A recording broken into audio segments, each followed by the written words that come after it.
રાજ્યમાં ગેરકાયદેસર અને નકલી દવાઓ સામે ચાલી રહેલી ઝીરો ટોલરન્સ નીતિ અંતર્ગત મુખ્યમંત્રી ભૂપેન્દ્ર પટેલ અને આરોગ્ય મંત્રી પ્રફુલ્લ પાનશેરિયાની સૂચનાથી નડિયાદ મદદનીશ કમિશનરની ટીમે સઘન ચેકિંગ હાથ ધર્યું હતું. આ દરોડા દરમિયાન ટીમ દ્વારા ગેરકાયદેસર રીતે થતા દવાના ઉત્પાદનનો મોટો પર્દાફાશ કરી કાયદેસરની કાર્યવાહી હાથ ધરવામાં આવી હતી.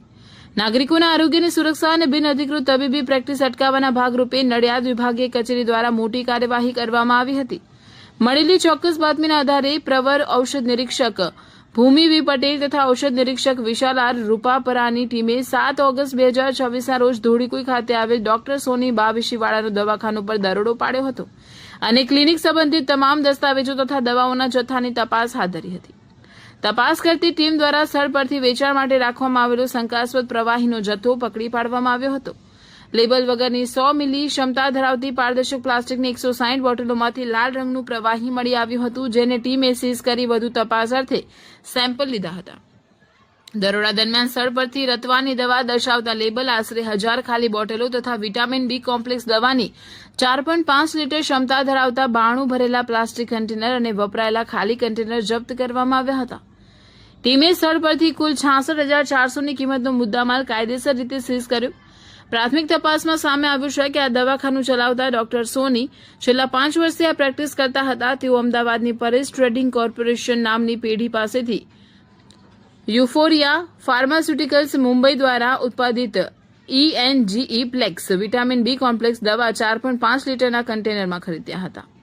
ત્યારબાદ આ દવાની પોતાના દવાખાનામાં જ 100 મિલીની નાની બોટલોમાં રિપેક કરી પોતાનું બ્રાન્ડેડ લેબલ લગાવી દર્દીઓને બોટલ દીઠ 80 રૂપિયાના ભાવે બિનઅધિકૃત રીતે વેચતા હતા.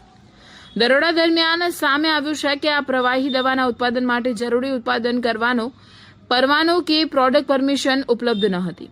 આ સિવાય નિયમ મુજબ જાળવવાના થતા batch manufacturing record, stock register કે વેચાણ બિલ, કેશ મેમો જેવા કોઈપણ દસ્તાવેજો સ્થળ પર રાખવામાં આવતા ન હતા.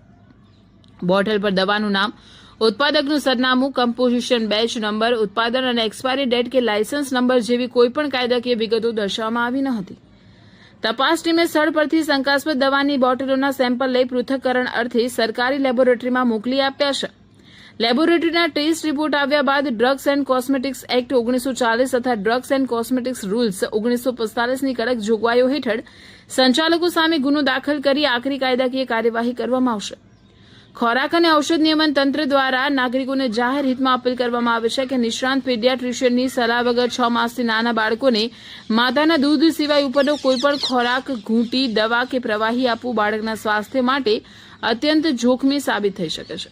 નાગરિકોને માત્ર પ્રમાણિત અને રજિસ્ટર્ડ મેડિકલ પ્રિસ્ક્રિપ્શનરની સલાહ મુજબ જ દવાઓનો ઉપયોગ કરવા અનુરોધ કરાવશે. રિપોર્ટર પ્રવીણભાઈ પંચાલ.